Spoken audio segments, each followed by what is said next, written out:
2 โตพี่น้องเสานี่คือว่ามันอยู่ปลดใส่กระหลอดก่อนเลี้ยงลังจังว่าโอ้มันกินเลิกเถอะว่ะ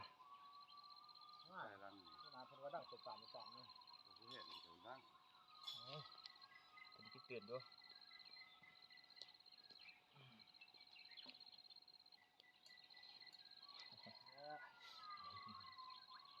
ก็ขอใหญ่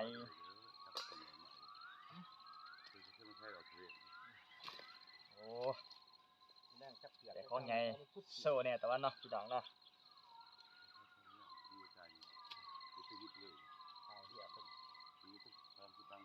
ยางเอาหลดใส่ไปเลยยาคณะดุจห้านี่ตัวนี้ใช่ฮะดุจห้านี่ใช่หรอ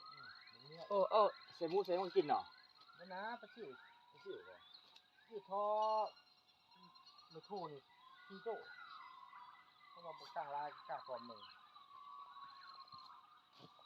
ใส่เบิ่งหมดนี่ของเรานี่ได้หอยผม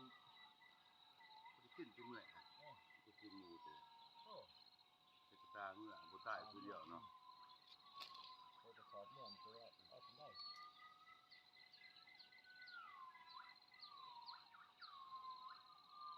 ร้านเลย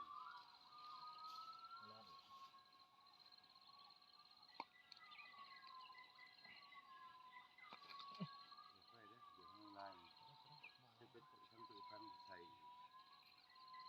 ะบบเหี้ยระบบตะกุดมันเนาะเป็นน้ำมันห้าถึงเราตายเลย